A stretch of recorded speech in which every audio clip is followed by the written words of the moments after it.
వనమూలికలతో కూడుకున్న అడవి, వఖారాబాద్ కా హవా లాఖోं का దవా, అంతేనా అధ్యక్ష? లాఖో మరీదోం కా దవా. టీబీ వచ్చిన వాళ్ళని తీసుకెళ్లి వికారాబాద్లో వదిలేస్తే అక్కడ 3 నెలలు ఉంటే నేచరే వాళ్ళని క్యూర్ చేసే విధంగా, అంటే నిజాం వికారాబాద్ అడవులను పిచ్చి మొక్కలతో కాకుండా వనమూలికలతో కూడుకున్న చెట్లను నాటి వాటిని పెంచడం వల్ల వికారాబాద్లో టెంపరేచర్స్ తక్కువ ఉంటాయి అధ్యక్ష.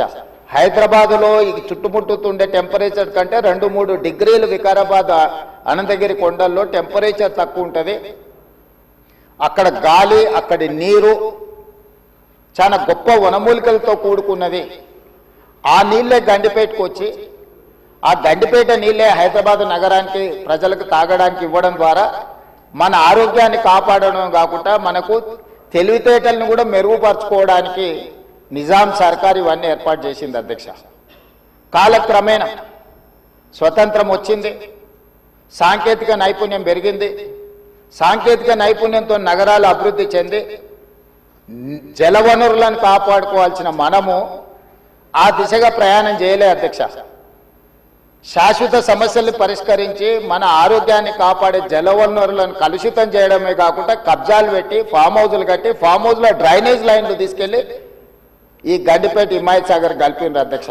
ఆగర్భ శ్రీమంతులు కట్టుకున్న ఫామ్ హౌజుల్లో ఉన్న డ్రైనేజ్ కనెక్షన్స్ తీసుకెళ్లి గండిపేటకు హిమాయత్ సాగర్కు కనెక్ట్ చేస్తే వాళ్ళ మీద ఉక్కుపాదం మోపి అన్నిటిని కూలగొట్టి లక్షలాది నగరంలో ప్రజలు తాగే నీళ్లను కలుషితం చేస్తే ఎవరిని క్షమించమని చెప్పి మా ప్రభుత్వం వచ్చిన తర్వాత కఠినమైన చర్యలు తీసుకున్నది అధ్యక్ష. దాని మీద ఎన్నో విమర్శలు వచ్చినాయి. జన్వాడలో ఫామ్ హౌజులు, మొయినాబాద్లో ఫామ్ హౌజులు కట్టుకున్న వాళ్ళు నా మీద దాడి చేసిరు. లక్షల కోట్ల రూపాయలు సోషల్ మీడియాలో ఖర్చులు పెట్టి బద్నాం చేసే ప్రయత్నం చేసిరు.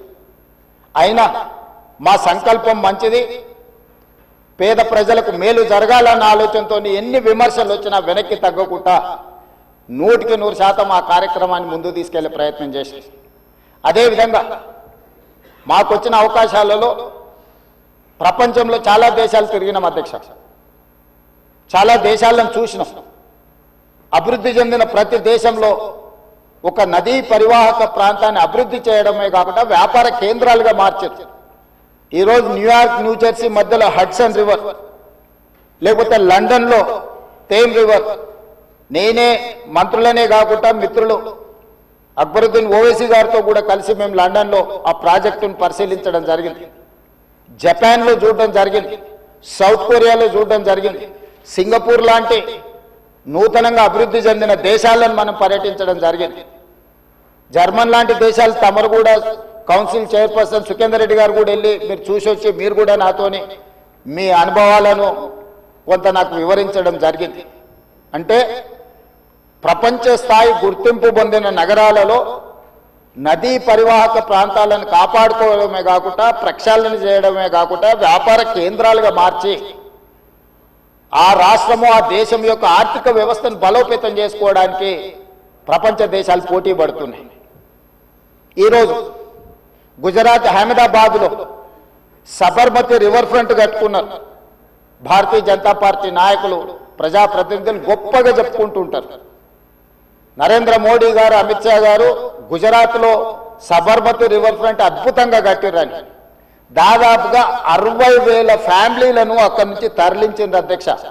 60,000 కుటుంబాలను సబర్మతి రివర్ ఫ్రంట్ అభివృద్ధిలో భాగంగా ఆ సబర్మతి రివర్ కానుకొని ఉన్న పేదలను అందరిని కూడా అక్కడి నుంచి తరలించారు.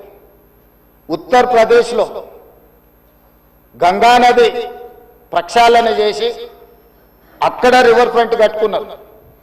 ఈ మధ్యకాలంలో ఢిల్లీ ఎన్నికల్లో బీజేపీ యమునా నదిని ప్రక్షాళన చేసి ప్రపంచ స్థాయి నదీ పరివాహక ప్రాంతాన్ని అభివృద్ధి చేస్తామని ఎన్నికల్లో భారతీయ జనతా పార్టీ నరేంద్ర మోడీ గారు చెప్పి ఢిల్లీ ఎన్నికల్లో గెలవడం జరిగింది.